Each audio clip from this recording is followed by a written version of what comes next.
Welcome to a brand new course on Thursdays, Jewish Life and Living. This is the Kosher Crash Course. Everything you need to know about this magnificent mitzvah. I am looking forward to a beautiful journey together with you on Thursdays. Thursday mornings, today is January 4th, magnificent mitzvah with everything that we need to know in all of its details. Hopefully it will all be uploaded onto YouTube in one beautiful place at youtube.com/Jewish Gardens. That's youtube.com/Jewish Gardens. So you'll be able to see all the classes in one sequence, in one flow. Today's Torah study has been generously dedicated by Dan Geiker in gratitude to Hashem for the complete and speedy recovery of Michael ben Miriam. May his recovery continue to grow and progress to even well far beyond the doctor's expectations. And with that, I'm going to start off by saying hello to Elaine and Elaine Collins, and Elaine, hello to Dan Dubansky. Good morning. Good to have you with us. Anybody that's with us live, please do post your comments here. If you're with us later, please send me an email to rabbi@jewishgardens.com. That's rabbi@jewishgardens.com. Before we can start the laws of kosher, we really have to just talk about who the players are. The first thing we're going to need to do is understand ideas in Jewish law. What are the concepts? What are the big things that we need to know? What are the things that we need to avoid? And what do we need to be careful of, cognizant or mindful of?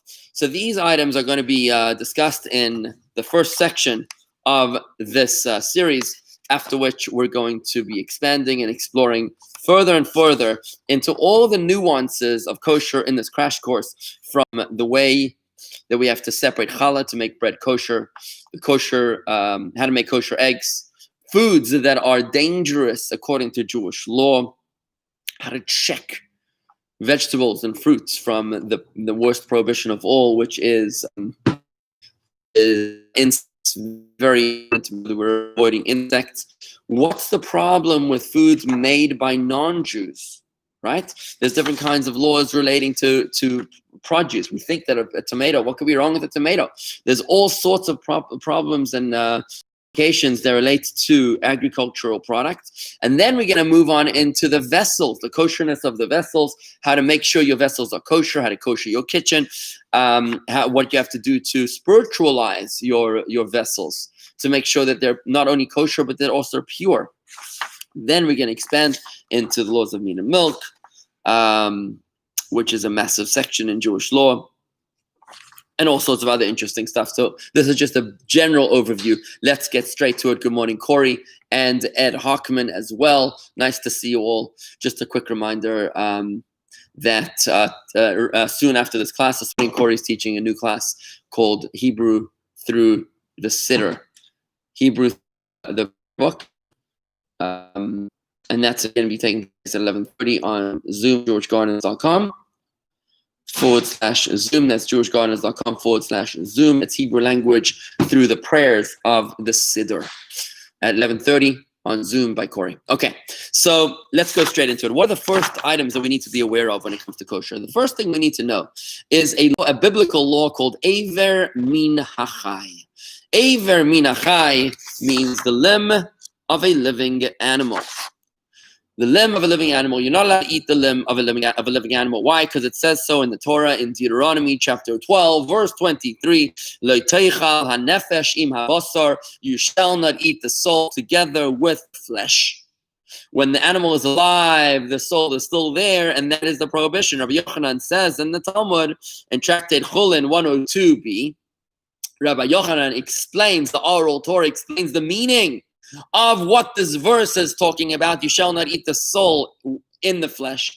The oral Torah, which is the explanation given to Moses on Mount Sinai, together with the written Torah, and now elaborated in the name of Rabbi Yochanan. Rabbi Yochanan is the one who delivers to us the tradition.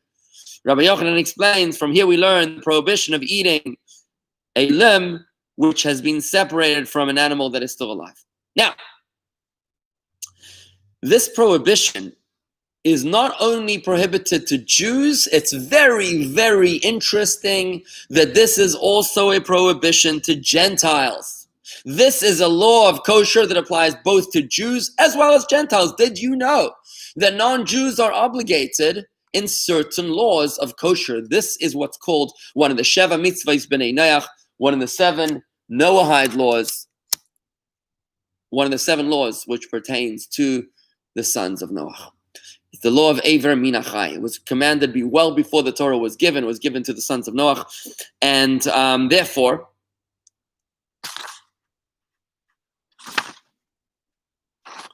we have to be mindful of that. You know, when they talk about frogs' legs, I don't know how frogs' legs are served, but do they take them off of living frogs? Are there any other foods that are eaten while the animal is alive? I think, don't they do lobsters that way, maybe? I wonder if there's actually a food today, a kind of food. Maybe you could help me. Is there a kind of food which is, served from a living animal? I'm very curious to know if there is such a delicacy or a dish. I saw an article yesterday, something about insects and now being considered good for your health, and how we might soon see them, insects served as official dishes. But that's a completely separate prohibition in the Torah, what we're learning about soon, the prohibition of insects. An insect is probably even more prohibited than a pig. We'll explain that soon, but maybe not today, but in the series of kosher crash course. But the point here is that I'm curious to know if you could post to me if there are any such foods that are eaten from living animals, like, let's say, a fish, a lobster. I see Dan says stone crabs. So stone crabs are served alive. You put them on the plate alive, and then you rip off the like a leg or something. Is that how it works? I mean, Hashem Yishmor. In any event, thank you for sharing that with me. We now know that if it's true that stone crabs are indeed eaten while they're still alive, it is prohibited even to Gentiles. Now, when it says in the Torah, the prohibition, it says, Ach basar benafsho damo lo tochelu. This is in another place. The prohibition we mentioned earlier was in Deuteronomy chapter 12. But we said that it was a mitzvah commanded to the sons of Noah even before the Torah was given. That is in Genesis chapter 9, verse 4, where it says over there, Ach basar benafsho damo lo tochelu, but a flesh with its soul in it, you shall not eat its blood. This means that the prohibition applies where the word but tells us an exclusion. The fact that the Torah says, but the flesh with its soul, its blood you shall not eat. The but is an exclusionary word, and the Talmud in Tractate Sanhedrin 56 and 57, brought down in Maimonides, also explains that this therefore refers to that the prohibition applies only to kosher animals.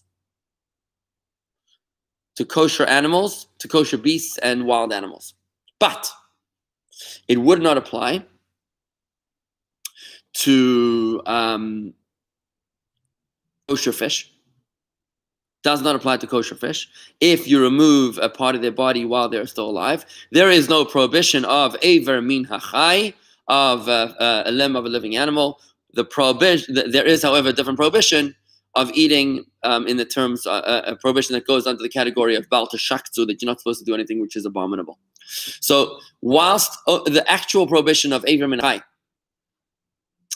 the limb of a living animal applies only technically to kosher animals and not to fish, which would seem to exclude a stone crab, by the way, because it's not a kosher animal. And it's also not a fish. I think it's a sea animal, but it's probably an amphibian, I'm guessing, but it's not a kosher animal. Nevertheless, the prohibition would be, besides for the fact that it's treif, besides for that, there's another prohibition of Baal Teshakti, you're not supposed to do anything which is abominable. Now, what is a kosher animal? It says in the Torah, this is the animal which you shall eat, anything which has a split hoof, anything which ruminates and has a split hoof. This verse appears in Leviticus chapter 11, verses 1 through 8. So if it ruminates, if it has, ruminating means that it has more than one stomach, and it basically chews the cud, it chews the food over a few times. That's why when you look at a cow and you see it just randomly moving its mouth as if it's eating something, but it hasn't put its head down to eat grass, is because it's just re-chewing the food. It brings it up back to its teeth to re-chew the food and sends it down to another stomach. Which is kind of an interesting concept. They tell you shouldn't eat food too quickly because you won't be able to properly digest it. The breaking up the chewing of the teeth. They say you're supposed to chew food at least 30 times, 30 bites to each mouthful. And then if you eat it too quickly, the food doesn't have enough time to digest and it's not healthy. So imagine if we had more than one stomach, we'd probably get much more bang for our buck out of the foods that we eat. Now, the kosher animals are those ones that have more than one stomach. They chew the cud and they have a split hoof. But these are the ones that you shall not eat. The Torah then goes on to tell us that if it doesn't have those signs, it's not kosher. Turns out that the signs of a kosher animal are these two, the split hoof and the ruminating. Our sages reveal to us further signs for kosher animals. This is in Tractate Chulin, 15:9a. If it has no teeth, cutting teeth, like I think it's called incisors, the sharp cutting teeth in the top cheek, like animals, like predators. Predatory animals will have biting teeth on the top, right? If it's a kosher animal, will never have those sharp teeth on the top jaw. Also, a kosher animal also has certain pieces of flesh. Just 1 second. I'm gonna see how to translate this word. Certain kinds of flesh near its tail. Let me just see a good way to translate this word. Just 1 second. Hebrew from the original Talmud language here. Fibers. It would be fibers of flesh at the end of its tail, underneath the I guess it's the coccyx, the bone of the coccyx. I'm not an animal pathologist, but it would say that there's that the kosher animals have these fibers of flesh underneath the coccyx, right at the stem of the tail, which go in two directions, and they seem to go how do you say shtiva erev? They go like in two directions, like crisscross, basically. So if the fibers of the flesh go crisscross underneath the tail, that's another sign of a kosher animal. Now, what are the kosher animals, generally speaking, the ones that we know about today? They are the following. A cow, and what's the male version of a cow? I think is an ox, right?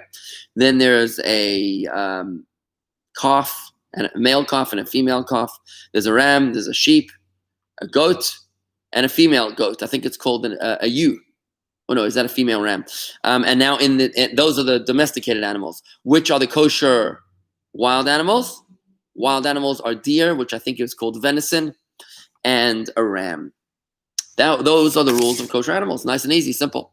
Let's keep on going a little further here as we cover the principles of kosher laws. I see Elaine is asking a question, making a point. Lobsters are put in the pot alive, but eaten cooked. Okay, so they basically kill them in front of your eyes. Not our eyes, someone else's eyes. They take the lobster, they throw him in a boiling pot of water. I guess he gets killed. Gets killed in the pot. And then you eat him, right? So you're saying it's cooked. You can't survive such extreme heat. And the lobster is dead by the time it's eaten, which would mean that it doesn't fall under the prohibition of Val Tashaktu, which is you shall not make yourself abominable. SR wants to know, I wonder what insects are kosher. Insects? Which insects are kosher? I don't think any insects are kosher. I'm not sure if a grasshopper goes into the category of an insect, but certain grasshoppers are kosher. We don't really know which ones they are today, so we just have a blanket prohibition on all grasshoppers. But I don't think any insects are kosher. Will be coming to them soon. Okay, eggs. What about eggs? The prohibition of eating non-kosher birds, non-kosher fowl, is not only a prohibition that applies to the birds themselves, but also to the eggs that come from the non-kosher birds. However, eggs that come from kosher birds, they are allowed to be eaten when you're eating a kosher egg, which means an egg that comes from a kosher bird. You still need to make sure that that kosher egg from the kosher bird has the following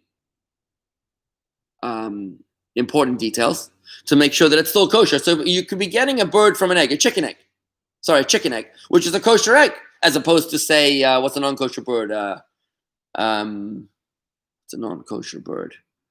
I don't know, an ostrich, right? Let's say an ostrich is not kosher. They make big, massive eggs. But I took my kids to Cape Town, South Africa. We stood on the eggs. They told us to stand on them to show us how strong those eggs are. Very, very strong. They make huge eggs. But ostrich eggs are not kosher. So a chicken egg is kosher, but still it could be not kosher. If what? If it has a drop of blood. There are 3 levels, 3 stages of this prohibition. If the egg has blood in the place that the chick starts to be formed, I think that means the yolk. So if the drop of blood is inside of the yolk, then it's biblically prohibited. Okay, 1 second. 1 second. Another word I want to translate here.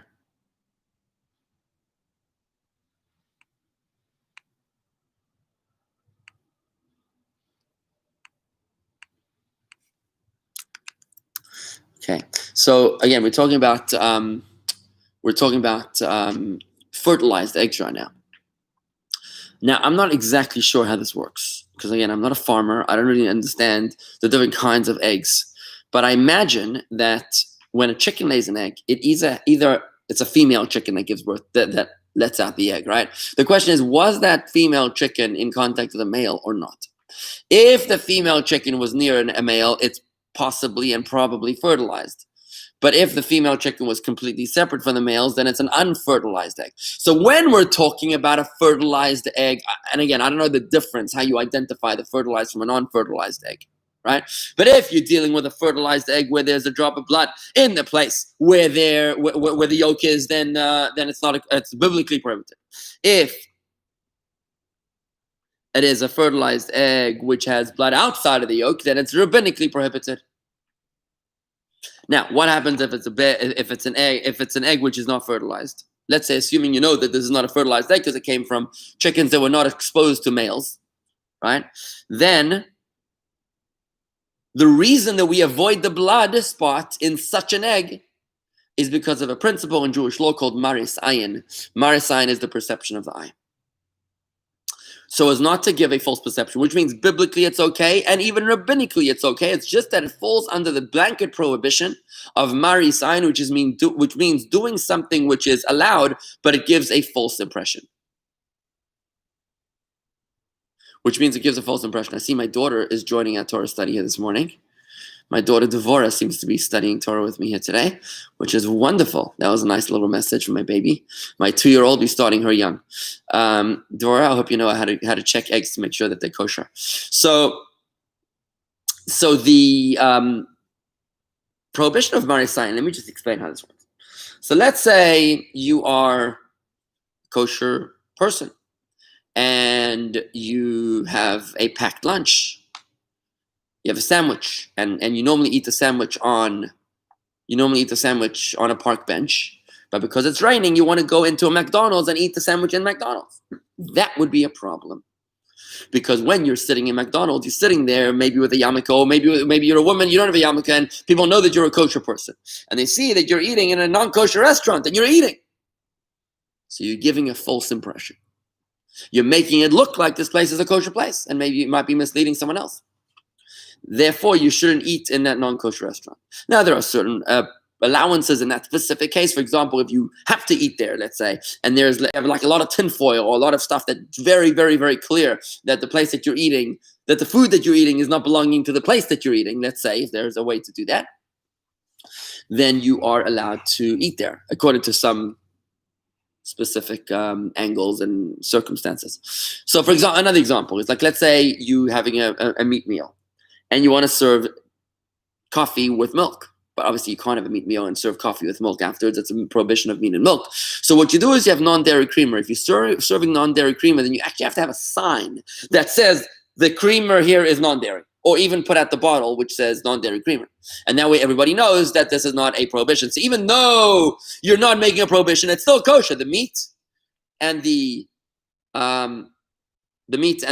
dairy is not mixed because it's not dairy, it's non-dairy dairy, it's non-dairy creamer, right?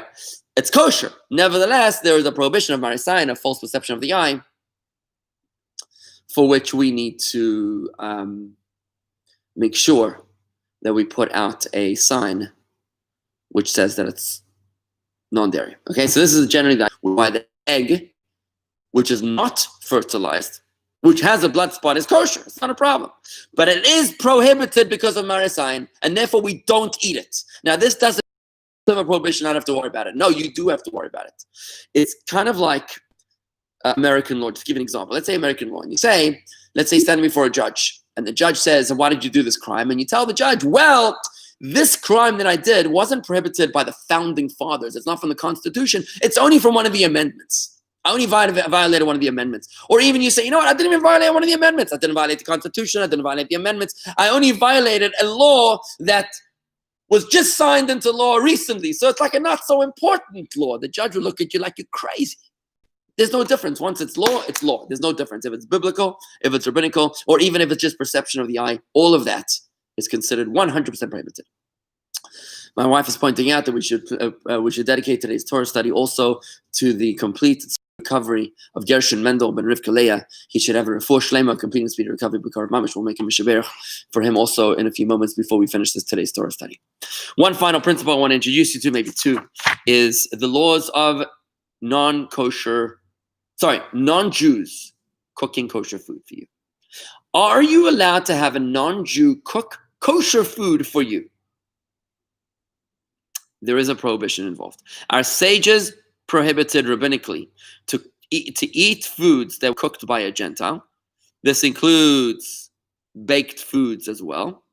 And it doesn't make a difference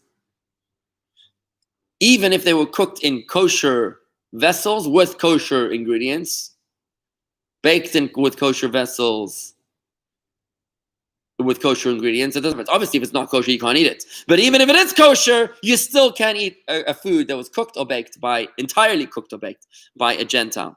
The reasons for this is two reasons. Number one, this is brought down in the commentaries of the Talmud. Number one is so that you won't come to making a mistake, because it's more than likely that the Gentile cook doesn't have a clue about our sensitivities, obviously. I mean, why should he or she? And it's very possible that they'll make a mistake. So it's like a guardrail for making a mistake, right? I mean, if you have a non-Jewish chef and he runs out of non-dairy creamer, then he uses dairy creamer. What's the difference? Like, who cares? He doesn't even realize that this is a problem. And the second reason for the prohibition is in order to prevent assimilation. When we break bread together, we typically tend to socialize and we tend to get married. So this is something that our sages realized right away, and they said in order to preserve the integrity of the Jewish people, if we make sure that we eat only foods that were cooked and baked by Jews and not foods that were cooked and baked by Gentiles, then we will less likely come to marry them to assimilate. Okay. One final principle I'm going to introduce you to today, and for lesson one of this crash course, is as follows. It says in the Torah that you're not allowed to eat of a firstborn animal. Here's what it says in the Torah. In Deuteronomy chapter 15, verses 19 through 23. It's also brought down in Numbers. As follows. Any firstborn which is born into your flock and into your cattle, firstborn males, you have to dedicate to Hashem your God. And if it has a blemish, you're not allowed to offer it upon the altar. Right? This firstborn of your flock, which belongs to a Jew from the first birth of its mother, the Torah commands us to give it to the priest, to the Kohen. We have to give it to the priest. It belongs to the Kohen. You can't eat it. But the Torah does differentiate between an unblemished firstborn male animal and one which is blemished. If it's unblemished, it becomes holy, and you have to actually offer it upon the altar in Jerusalem. And its flesh is eaten by the priests. But if it's a blemished animal, which means it has a wound, There are certain laws about the blemishes of animals. There's laws about the blemishes of people. If the animal has a certain kind of blemish,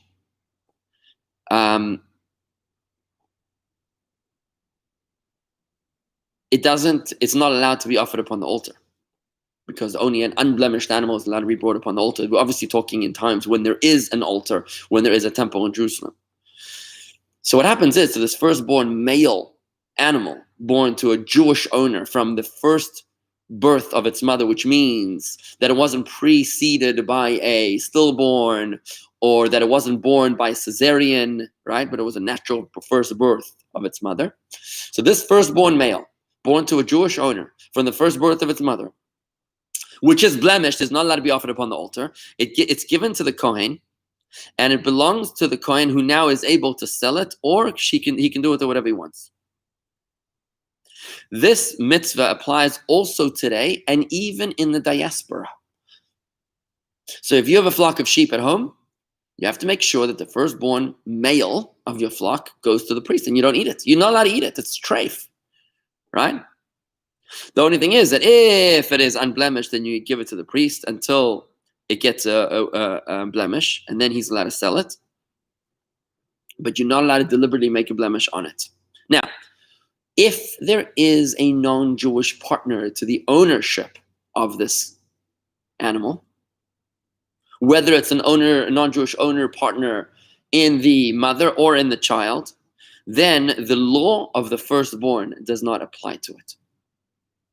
Therefore, today, the reason that you probably never heard of this law is because just like you have banks have rules. In order to be a Jewish bank, you have to have something called a heter iska, which is a prohibition to arrange for a partnership agreement that effectively allows you to charge interest, even though it's a biblical prohibition. It's like a loophole around the prohibition of interest to another Jew. So too, animal owners have a specific arrangement, Jewish animal owners, a specific arrangement, that if it's owned by a Jew, they will make sure that a Gentile has some sort of percentage interest in the partnership of the ownership of the animals. That's absolving all the firstborns from being holy, because there's a part non-Jew ownership.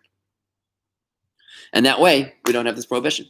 But if you do own your own animals, and you have a little farm at home, and I know people here in Palm Beach that have a little farm at home. And if you have a firstborn animal, then that firstborn animal is holy, and you have to make sure to not eat it because it's not kosher. These are the principles that we're learning in the course of Kosher Crash Course, starting today, and God willing, continuing every Thursday as we proceed. Well, I'd like to conclude now with a special Mishaberach blessing for today's sponsor, Michael ben Miriam, as well as for anybody else that's also ill.